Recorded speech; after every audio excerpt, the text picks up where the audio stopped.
Civilization. Easily one of the most influential gaming series in all of PC and strategy gaming history. And with Civilization 7 coming out hopefully later this year, I thought it might be fun to take a step back today to where it all began, for me at least. And that is with Civilization 4. This game holds a very special place in my heart and in this channel's history, whether you know it or not. My engineering buddies introduced me to it many years ago, and we enjoyed several hours of LAN parties. I sucked at the game, but it was really quite fun.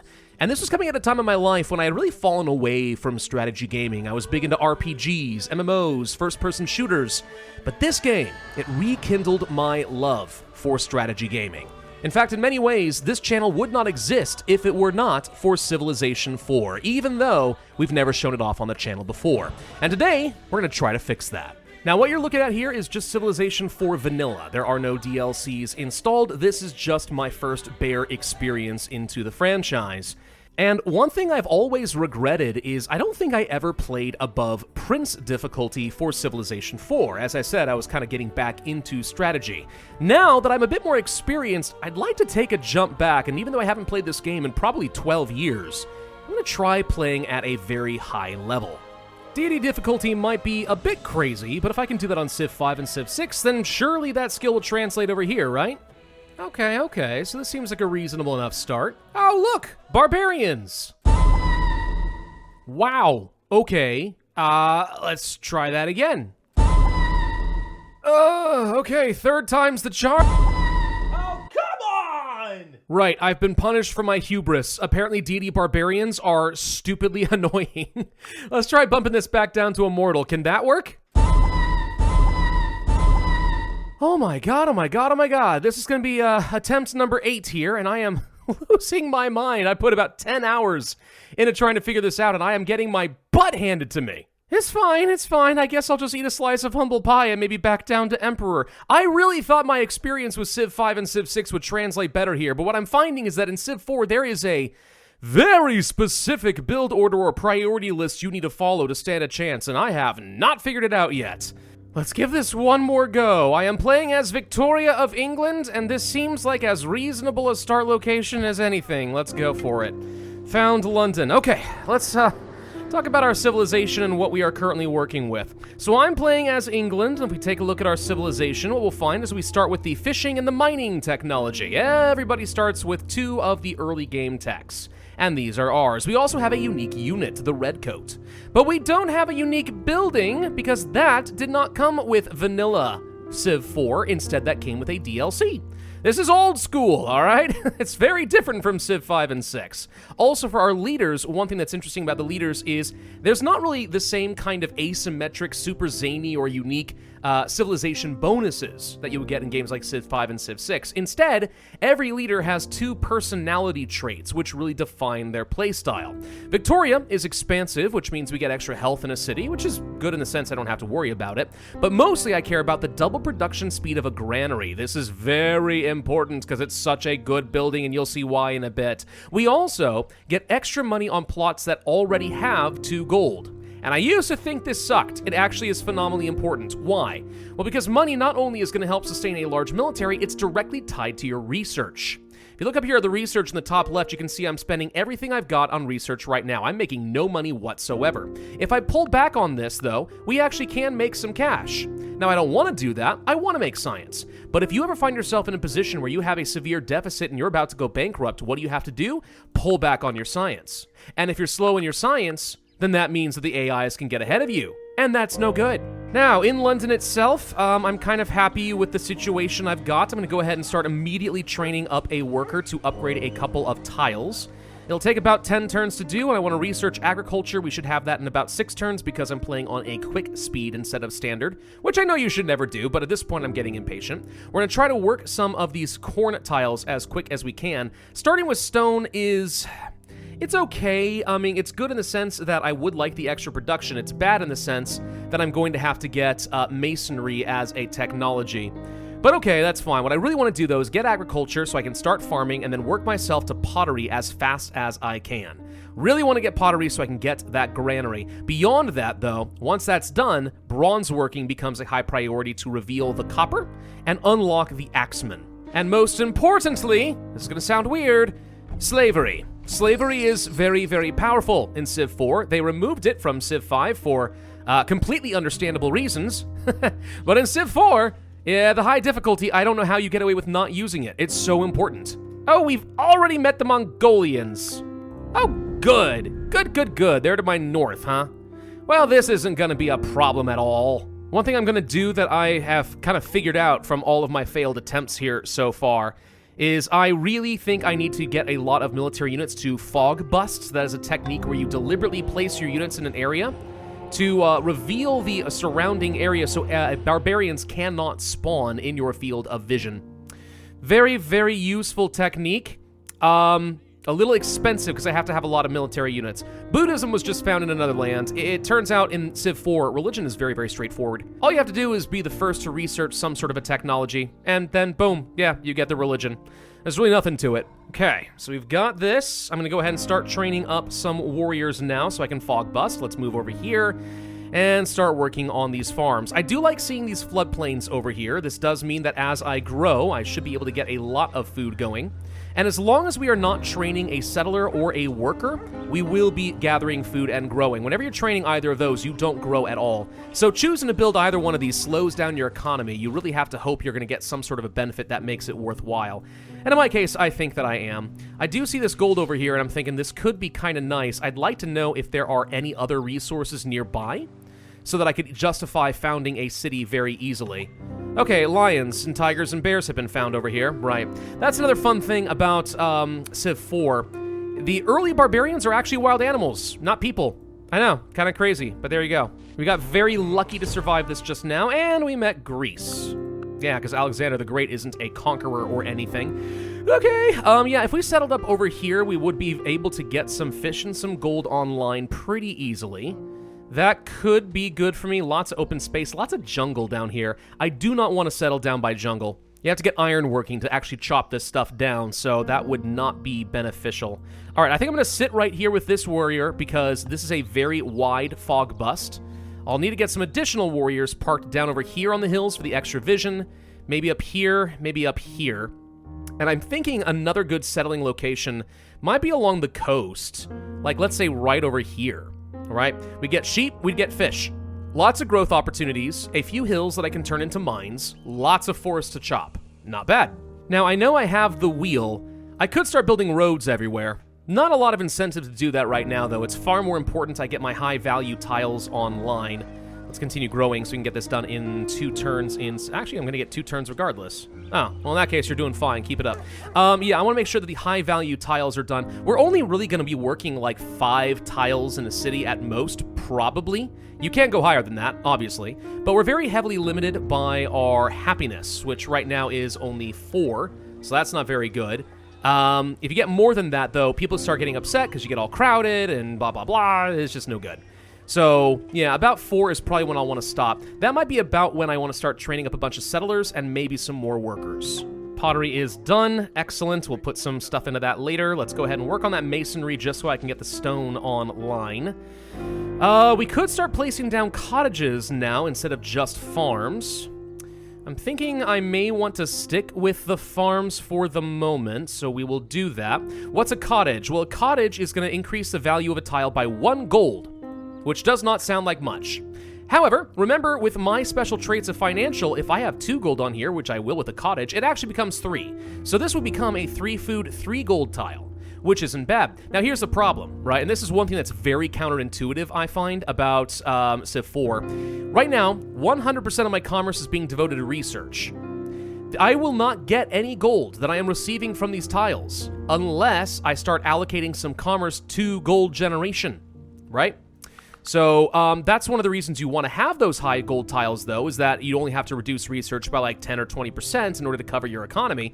But if you want to have gold, it doesn't really behoove you to just go ahead and develop this into a gold tile. You're not going to do anything with it, not until you're actually running out of money and you are ready to pull back on research. So for now, gold is not a high priority. That's why I'd rather go for food. But hopefully that kind of makes a little sense. As I said, it's a very counterintuitive part of the game. Ah, darn. All right, so the AI just grabbed the territory I was hoping for right over here. Okay, so we're not settling in that location. I'm gonna have to find something else. The problem is there are not very many resources I can make use of. One over here still makes sense. And it's okay if you don't have a lot of bonus resources. The bonus resources are obviously great. You'll get your highest value tiles there. But overall, what really matters is whatever tiles you work, can you get them to at least 3 or 4 value per tile? I'd like more than that, but if I can get to at least that point, I'll feel like I'm okay. And we just met Julius Caesar. We have a lot of conquerors on this map so far. The Romans, the Mongols, the Greeks. Oh god, this is gonna be failure number 9, isn't it? Well, we're at pop 4, so I'm gonna go ahead and start working on a settler at this point. And there's masonry, so we can get the stone. We definitely want to get bronze working next, I think. That's for sure. Now, one thing you should note, even though my borders have expanded to capture this gold, I am not gonna be working this tile. 2 tiles away from your city is kind of the maximum range at all times, so whenever you want to capture a bunch of different yields, you need to keep that in mind. It's not enough to grow your borders. Gosh dang it, Saladin too. I am so beyond screwed here. Warmongers everywhere as far as you can see. And we found barbarian archers. Okay, these are the guys that'll get you killed pretty quick.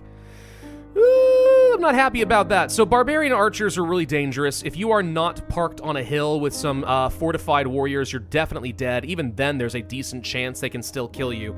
These are probably the #1 thing you are afraid of and the reason we fog bust. Which right now, I want to point out, I've got a really good fog busted area. Like, I'm very defensive right now, so this is good. Okay, the settler is done. We can start working on the barracks. I'm not going to get the pyramids. I just don't see any way to make that happen. I'd love to, I just don't see it. So knowing that that is the case, I think we go for another warrior or 2. You always want to have a military unit parked in your cities, by the way, because enemies can just walk in and kill you. I've had that happen. That's a couple of my losses. I just haven't been paying attention, and then boom.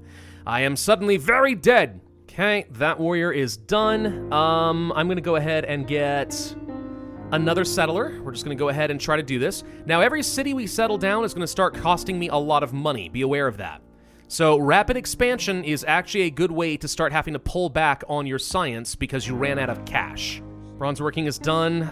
We could go ahead and swap over to slavery. I will. That's 1 turn of anarchy. I'm going to get hunting so I can get archery. Did we find any copper? No, we did not. Darn. Okay. I'm going to go ahead and found my city over here. We can see we are now going to be losing some money. Once we calculate its maintenance and stuff. What do we want here, actually? Granary to start, that seems fine. Actually, no, we want a workboat so I can get the fish. That's much better. 20 turns to pull that one off. All right. I did not know that there was also going to be some rice down here. That's very lucky, so now we actually will have 2 different food sources, plus we can get some mines along this ridge. Okay, this actually can be a good city. Now, we do have the gold built up. One interesting thing to note is that this does increase the value of the tile by a fair bit, right? It's actually worth quite a lot. It's worth 8 gold. But until, this is just hilarious watching this dance, until we hook this up by road to my city, we do not get any happiness from it. That is what it would be doing as a luxury resource, but right now we're getting absolutely nothing. The same thing would be true with, let's say, the rice giving me health. If I don't hook it up by road, we get nothing. Same thing is true with this corn. Same thing is actually true with the stone as far as getting a bonus to constructing various different wonders. So roads are important in this game. That said, I'd say it is probably more important right now that I upgrade these tiles. Do I want to start working on ironworking? No, I'm going to go ahead and grab the writing, because if I can get libraries, that would be good. Not only will we be able to start boosting up some of my science, but we would also be able to get some culture in these cities, which means that our borders would grow. The capital can grow right now, but any of these individual cities we settle will not get any culture bonus unless we have a library or a monument, but I haven't built any monuments yet. Okay, we founded Nottingham as our next city over this direction. I will get a granary first. Make sure we park somebody in here to defend, and then we can move forward a bit more with this warrior and try to bust this area a bit more. Let's go ahead and start working on those pyramids. 17, huh? Let's find out if we can pull this off. Chop those trees! I have extremely high doubts that we're going to be able to make this work, but we're going to try. I should also note that we have already had to pull back to 80% of our science because we did not have enough money. And this is one of the killers of this game. Seriously, you need the money. Getting this gold here is nice, It is worth 8, but notice, according to our finances, are we making 8 gold? No, we're making 7 from a bunch of different tiles. It's because I'm only getting 20% of the value. So if I decrease this by a lot, we can start getting a lot more money. If we try to do the sweet spot here, I mean, we could go from 20% try to find the optimal balance here. Like, I could start building up a little bit of extra cash. Go from like 4 to 7, for example, like this. Build up some cash and then do a couple turns at 100, then go back to 60-40, and then go back and forth and back and forth. That is a way to do it, I suppose. I don't know if it matters that much. It has to do with the rounding, you know, where it rounds down. Can you find that perfect ratio to get the best value? Hey, I am not the worst civilization in the world. Okay, hey, I'll take it. I'll take it. That's the first time I've gotten anything close to a compliment in this entire game. One turn and we're gonna have the pyramids. Holy crud, we're actually gonna pull it off. Didn't expect that. No one did, but okay. And there it is. Okay, cool. So now I'm getting some great engineer points. Is that super important? I don't know, but it feels good. Isabella. Okay, finally not a warmonger. I mean, they are Spanish, so I guess maybe they kind of are, but whatever. Can I spend some slaves to rush a library? Yes, I can, and we are going to do exactly that. And we have entered the classical era. Okay, so far, so good. My score still sucks, but I'm only slightly behind Isabella. I feel like we're okay. Score doesn't really matter that much, for the record, but it's okay. Now, if I get alphabet, I might be able to start doing some tech trading with the other civs, which could be a way to sneak out a bit of extra free research that I did not earn. Oh, gosh dang it, someone else just settled. Every time I want to settle. This is the problem with the higher difficulties. The freaking AI can do whatever they want. All right, do we want to finish this here as well? I'll sacrifice 2 population to rush out. A library? Yes, please, thank you. Weirdly enough, this actually solves some of my overpopulation issues. So my unhappiness kind of goes away a little bit, which feels really weird. I do need to get an archer over there. We're starting to have some barbarians encroaching. The reason this slavery stuff is so dang good in this game, by the way, is mainly because of the granary. As long as you have that, it's going to retain half of your growth population, right? Whenever you have grown a pop, which means you actually grow about twice as fast. So if I'm at a point where I'm stagnant because I don't have enough food to sustain any higher population, the food's kind of going to waste, I could rearrange my tiles, or I could just sack some population, right? Reset, so now my food's doing something. I got a huge influx of free production, and the granary just became one of your best production buildings in the early game. I mean, all you have to do is just sacrifice. You're gonna lose some people, and that's okay. Speaking of losing some people, oh, thank God, that got scary. And I will get some barracks, because for all future military units, I'd like to start with enough XP for a promotion. That would make my life a smidge easier. Okay, there's 3 dies down here. So yeah, getting calendar, I could definitely get a lot of trading partners here. And trade is good, for sure. I could get a lot of extra value if other people have other luxuries. Or if they're willing to part with some of their iron, stuff like that. But I don't have any copper either. No copper, no iron, no horses. I mean, this is just like begging for the AI to murder me, right? Then again, I guess if we haven't technically got animal husbandry, I should do that now. Anyone I can trade with? Maybe we could give you something useful. You haven't even got the wheel yet. Okay, tell you what. The wheel, would you be willing to give me something? Fine, I'll give you the wheel in exchange for mysticism so I can be done with that. I could give alphabet, but then Isabella might start trading with a bunch of other people. And again, could I get... Well, I could get all of this tech as well. And Isabella's not a huge threat. Let me see what my other options are, though. If I'm the first one to get alphabet, like, this is actually pretty good. I could just try to get as much technology out of everyone as possible. Like, would you accept this deal? Okay, I didn't mean to click that, but yes, he did accept it. Boom, okay. I was just gonna ask what we would do to make it work, but we got mathematics. That's fine, I'm happy with that. Saladin, what about you? He'd be willing to give me the animal husbandry and the sailing right now. Fine, we accept this offer. So now we're catching up a little bit on science, which is great. Construction? Colosseums? No. Calendar? Yeah, now it's time to go ahead and start doing that. Genghis Khan, it's a little weird to give you... You haven't got pottery? Why do you not have... Okay, you know what? Forget that. You can just sit in that. I don't... You don't deserve it. Well, we finally found some horses, I guess. Oh, there's horses over here too. Thank God. Okay, if we grow our borders, we will get something here. I guess one thing I should do is go to my capital here. And if there are some rather insignificant tiles, like this one right here, start assigning people to become scientists instead. Right? Like, what does that do for me? That saves an entire turn off of calendar. Okay. I mean, the more science I'm making, right, the better. And that's one of the reasons you want to get things like the library. So I should probably be taking advantage of that. And that's something I have not been doing in these other playthroughs, is I have not been getting any scientists. But if this lets me get enough technology, I can start trading my way to victory. Maybe that's the seam that I've been missing. What are the religions I have to worry about? Isabella and Genghis Khan are Buddhists, and they're my neighbors. So I may want to consider adopting Buddhism just to make them all happy. Alexander embraced Judaism. If I got with him, we would probably be at odds with the other two. And I'd be on the front line, and that doesn't sound advantageous. Okay, I definitely think I found another settling location I want down over here. I can get some silk, some gold, bananas, and I can't get the corn. Maybe there's another location over here that makes sense. Oh my god! Okay, so Greece is already here, so I mean, like, meh, but like, that's a lot of gems. Settle right here, grab the corn, grab 2 gems, boom, right? I mean, yeah, there's some opportunities here. We could probably place 1, 2, 3, maybe 4 additional cities in this area if I really wanted to, if I could afford it, and we would be just fine. Oh, there's also iron down here, if only I could grab that. But Delphi already has swordsman, phalanxes, and 2 archers defending over here. Yeah, the AI's got lots of units to defend, which is a little annoying. That is one big difference in Civ 4 compared to 5 and 6. Stackable units. And I actually am really glad that they got rid of it in Civ 5. I think that the huge stacked units just blobbing and deathballing around got a little tedious and kind of irritating to handle.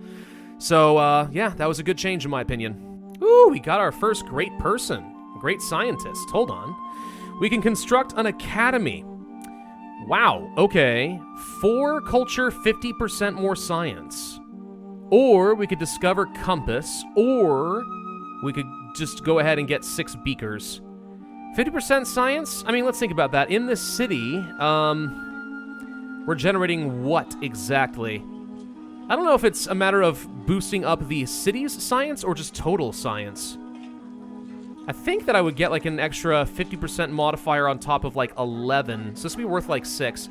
It seems to me like this is better. I don't know if I want the culture there. Would the culture be better anywhere else? Yes, maybe in Nottingham. Or the extra culture could eventually steal the iron. I doubt it. Let's try moving over here to Nottingham and seeing if we can set up an academy over this direction and maybe eventually steal the dang cows. Oh gosh, what is this? A barbarian state just set up right over here where I wanted to place my next settler. God! What is with this? I don't... okay. Well, we need to put together some units and go kill this, but cities are not easy to take down. Okay, so we have currency. Money should be about to go up by a lot. We can get Code of Laws or Metal Casting. Forge. I feel like we need the Forge. That's just too good for me right now. I'm trading whatever I can whenever I get something.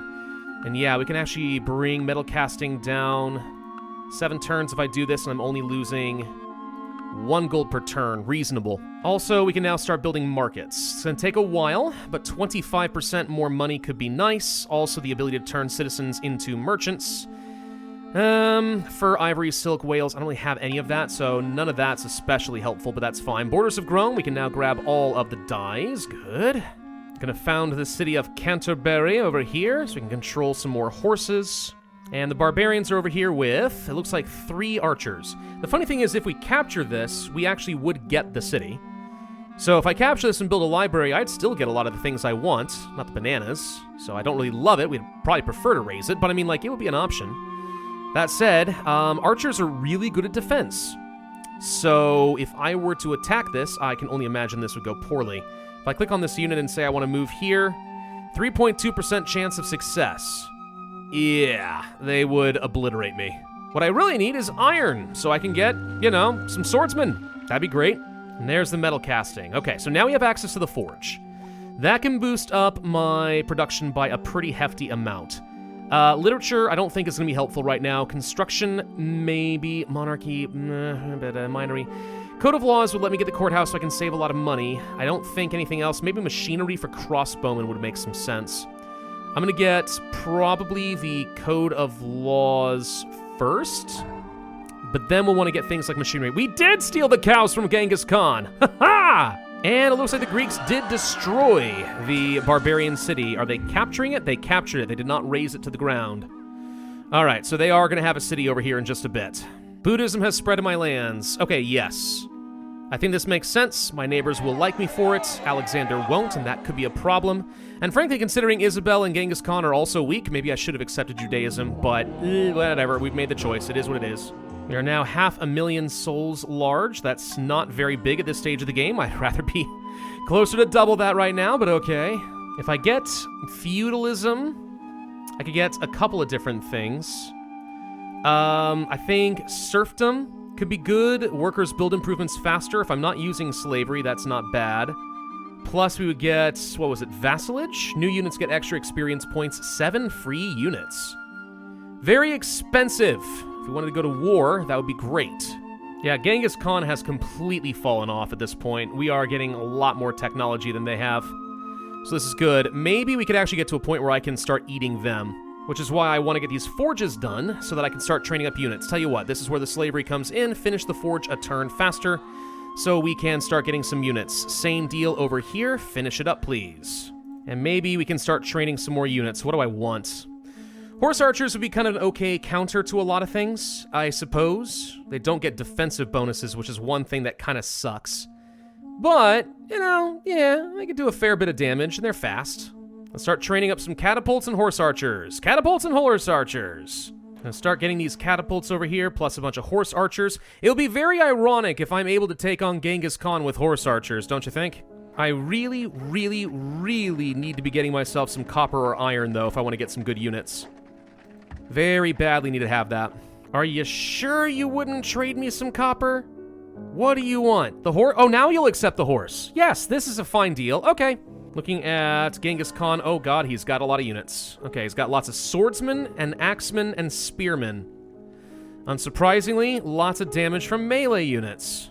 Do I have anything that's really good against all these melee units? Just axemen. That's it. What I really, really would have liked to have are the swordsmen, but I don't get those. Well, I'm getting a lot of axemen with like 45% extra damage into cities. So if I can't take this city, I don't know what to tell you. I 100% should be able to if I can get there quickly enough. It's only the capital and all of their forces that worry me. But besides that, maybe we can take 2 cities out of Genghis Khan and then just hold them. If I can defend, we're fine. If I could get civil service, I could upgrade to macemen instead of axemen, and that would be a pretty sizable boost. More road movement from engineering could also be quite useful to move around. I don't care about whaling boats, sight across water, blah, blah, blah.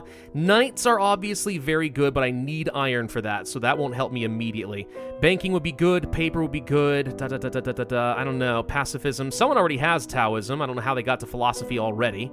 I guess engineering makes a lot of sense, right? We can do that, and then we'll be able to get pikemen. If I can get the iron away from Genghis Khan, I'll be able to modernize my army, and then I'll be able to go and fight people. All right, if I were to go to Genghis Khan now, this could be it. Your head would look good on the end of a pole, Genghis. I should probably have saved before I did that, to be honest, but I've been really stupid not to. Oops. So with my catapults, what I should be able to do is now start bombarding the city. And I'd like to think we're doing collateral damage, because that is something I said I want to do. No. Okay. No collateral damage to be had, huh? Well, in one more turn, there's going to be no more wall defenses from the city, which means we can start running in and doing as much damage as possible. So let's go ahead and take a few shots. Of course, for some reason, it pairs me up with their spearmen. Why would I want to fight against their spearmen? That's stupid. Running in there, doing as much damage as we can. Good God, they're just destroying me with all this defense. I know my odds of defeating them aren't great, but I've really got to take the city. Like, now. Can we get this last longbowman? He shouldn't have much left, you would think. There we go. All right, the city is going to be mine. Cool. If I could get better in defense, that'd be fine. It's going to take him a second to get here, but yeah. Okay, we're going to install a new governor. I pillaged a lot of money. This is mine now. So it's going to take 5 turns to take this, and here he comes, and do I have enough defense? Does not look promising. Nope, looking very not promising. Very not promising at all. I mean, the complete lack of defense from my horse archers is certainly not going to help the situation. Yeah, we've inflicted a lot of damage, but it's nowhere near enough. He was able to relocate too much of an army. Oh, gosh. Nope, that went terribly. And this is where I should reload the game and just accept that I have royally screwed that one up. I took someone who was otherwise happy with me and made them an enemy. And everyone else is canceling all of their deals with me, and I've royally messed up. I should not have attacked. I got a little excited. Thought I had a chance, but no. And do you know why? It's because the ability to stack all this stuff up. It's really hard for me to figure out what units are going to be fighting against which units, and that's very important when you need to do a countering game. Rock, paper, scissors and all of that, right? And then it's also hard to gauge exactly how strong people are. Plus, at least in Civilization 4, I would say the defensive bonuses of terrain is more important than it is in the other games. I mean, it matters, but like, you can stack up some massive defensive bonuses. It's a shame I got no defense out of this city, really, because otherwise we had a chance at defending against this. But no, we should not have thrown everything we had against this. I could reload the game and start over here, but I think at this point I'd rather just accept that we screwed up. Also, while I wouldn't say that we are completely out of the game, we are clearly still very behind. But is this better than what I did before? Absolutely. We've made it up to engineering tech, basically, and we haven't fallen yet. That's something. And now they're coming to attack my capital, but I think they're going to find that this is a bit more costly than they're willing to pay. I've got walls on both of my cities. They have no catapults. As long as I keep training up longbowmen, I think maybe we could survive this. Yeah, he's just throwing everything he's got at my capital, and my longbowmen are absolutely wrecking face. Oh gosh, I don't know if I can keep it going though forever. He's just throwing everything he's got at my capital. Oh my god! And here he comes in once again, and we are, oh gosh, I lost a unit finally. Okay, oh, and there's the other player. Hi, Persia, the only person worse than me. Well, we survived. At this point, I'm going to go ahead and call this a stalemate. They're just going to run around and burn a couple of my things. If I were smart, I would have done that instead of attacked them. Just destroy their economy from within, then taken their cities. But oh well, they've got a 13 population capital. I just keep burning mine away in slavery. Oh well, in the meantime though, I think we at least got a lot further along in this game than we did last time. I don't think we're out of the running, I just don't think that we would win. We are pretty far behind Julius Caesar in particular. I'm not sure what he's doing down over here, but he's been fighting against Spain, and it looks like he's been making some gains just from the score. So, I'm gonna say that this was a game where at least for once I didn't die. And we'll call that a victory because holy crap, Civ 4 is a lot harder than I remember. It's really proof that just because this is an older game does not by any means mean that this is an easy game. Sometimes the older games, the simpler seeming games, are actually some of the most complex, but I think that is also one of the things I liked the most about Civ 5 and the games that followed. I liked getting rid of the stack of units, I liked a lot more of the special variety between civilizations to really keep you going, and frankly I like that there's more catch-up mechanics. In Civ 4 at a high level, it seems like your first few turns, the ancient and classical era, absolutely need to follow a very strict build order if you want to stand a chance. Whereas Civ 5 is designed where some people are going to thrive in the early game and then struggle later on, and then others have catch-up mechanics. And that just makes for a better experience. But it is definitely worth seeing where the roots are and the inspirations for that game, and just how different they really are. I mean, people complained about the difference between Civ 6 and Civ 5. I mean, look at this. Civ 5 and Civ 4? Very different games. But no matter what, Civ 4 will always hold a very special place in my heart. Difficult as frick though it may be. Thank you all very much for watching. Hope you enjoyed this throwback into the past. If you did, then I would ask you to hit that like button, leave a comment, subscribe, make sure that notify bell, and I will see you guys next time.